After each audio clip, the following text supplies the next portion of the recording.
Bonjour à tous et bienvenue dans cette vidéo de présentation de l'aéroport d'Annecy.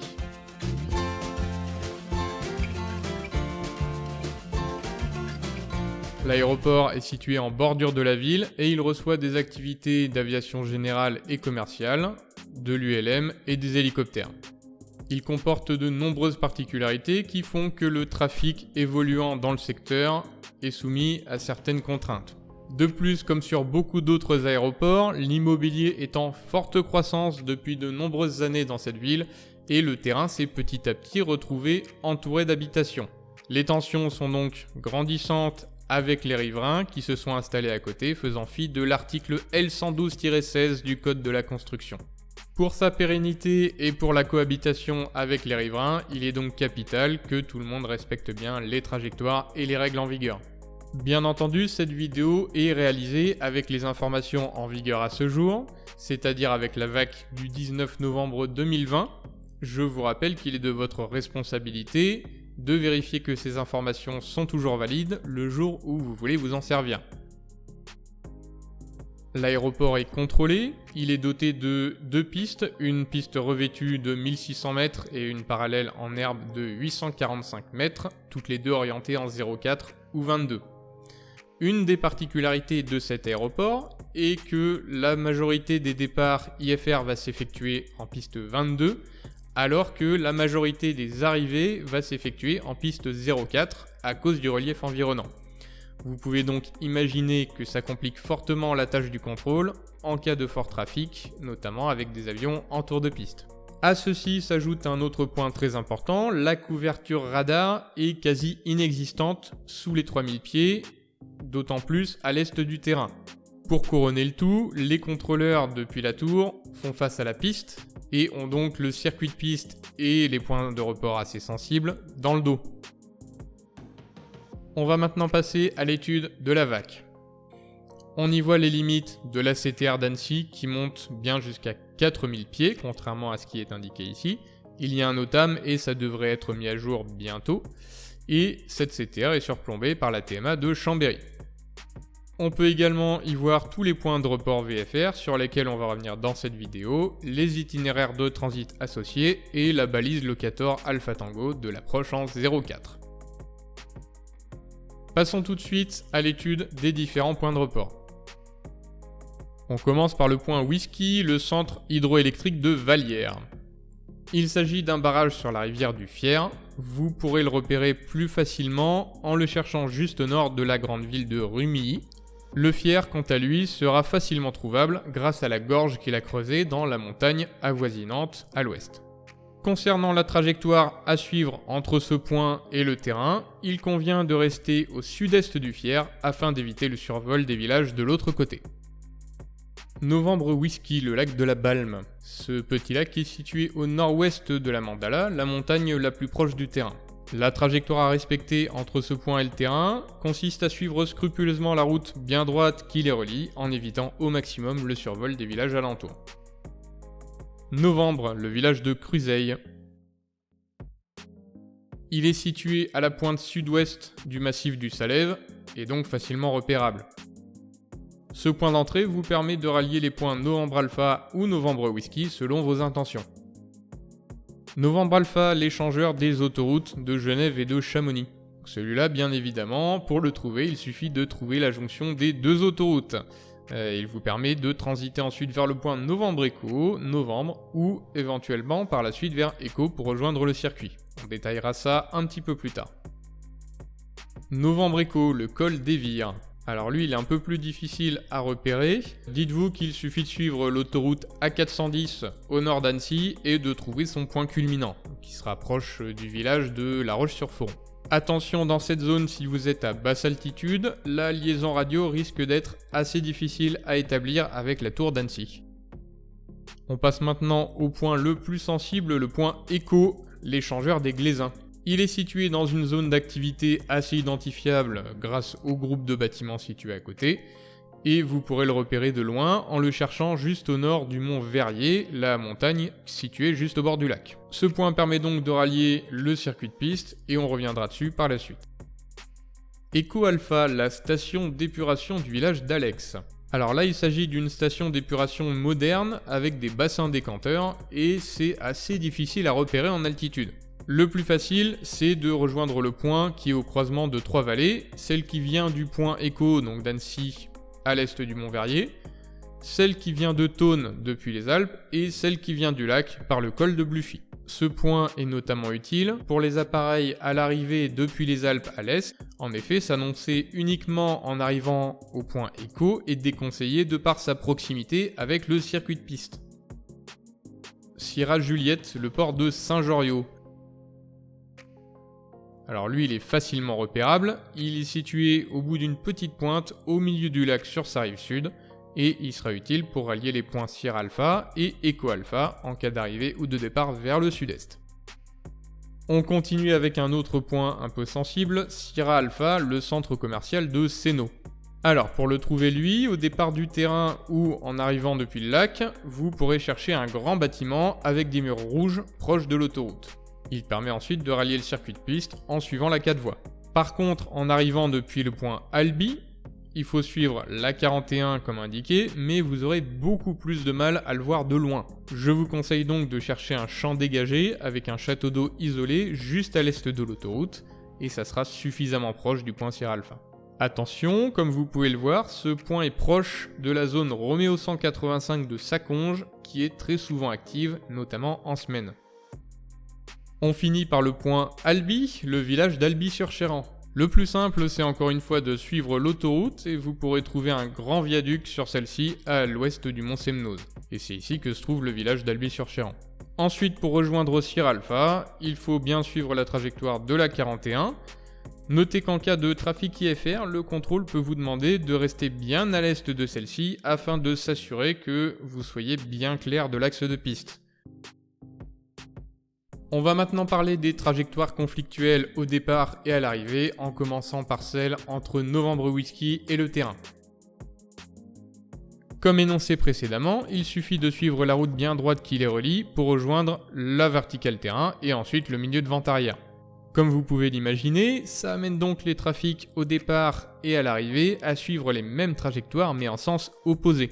De plus, il est possible pour les hélicoptères de décoller directement depuis le terrain vers Novembre Whisky sans passer par le circuit de piste. Soyez donc bien attentifs à la radio et n'hésitez pas à tenir et annoncer clairement votre altitude en cas de conflit potentiel. On continue avec les trajectoires entre Sierra Alpha, le circuit et le lac. Depuis ce point, vous pouvez partir donc en direction du lac en passant au-dessus du Semnoz ou suivre l'autoroute en direction de Chambéry. Bien entendu, les appareils à l'arrivée depuis ces secteurs-là emprunteront la même trajectoire que vous en sens inverse. Ça vaut aussi pour la trajectoire entre Sierra Alpha et le circuit qui va suivre l'autoroute. On finit par les trajectoires qui concernent le point Écho. Comme je vous le disais, c'est le plus conflictuel de tous. Le problème qui se présente ici, c'est encore une fois des trajectoires opposées. En effet, ce point permettant de rejoindre le circuit, il est le lieu de passage de tout le trafic en direction du nord, du point Echo Alpha et des Alpes, et parfois même du lac directement pour ceux qui connaissent. De plus, à cause du relief environnant, la détection d'appareils conflictuels peut se faire assez tardivement et le volume d'évolution est assez restreint. Il faudra donc redoubler de vigilance à son approche, aussi bien visuellement qu'à la radio. Pour allier le point Novembre Alpha depuis Echo, il faut suivre initialement l'axe routier qui part d'Echo en direction du nord, globalement vers Novembre Echo, afin de passer à l'est du relief présent dans l'axe de piste 04, donc au nord-est de la piste, afin d'éviter ainsi le survol des habitations. Cette trajectoire sera bien entendu également à adopter en sens inverse pour l'arrivée. C'est tout pour les points de report, on va maintenant passer à l'étude du circuit de piste à proprement parler. Comme on peut le voir ici, le circuit se fait à l'est de la piste, la trajectoire est imposée et la vente arrière est à 2400 pieds, donc 900 pieds sol. Les hélicos, quant à eux, vont suivre le fier à 2000 pieds. Vous pouvez également vous rendre compte ici à quel point les habitations sont venues entourer le terrain. J'aimerais attirer votre attention sur un point capital, le circuit est très court. Quand on vient de grands terrains avec un grand circuit, on peut facilement se faire avoir et on a du mal à y croire la première fois qu'on vient. On a un papy de chaque côté, celui en 0,4 est calé sur un plan à 6,1%, ce qui est un peu plus fort que le standard, mais c'est gérable. Par contre, celui en piste 22 est calé sur un plan à 9,3%, ce qui est proche du double du plan standard. C'est dû à la présence du relief dans l'axe de piste 22, car le PAPI est fait pour les IFR dont la trajectoire d'approche passe au-dessus. Cependant, pour les appareils légers en VFR qui vont suivre la trajectoire du circuit décrite ici, il n'y a pas besoin d'une pente aussi forte car les obstacles à survoler sont bien moins hauts. On va commencer par l'étude du circuit en piste 04.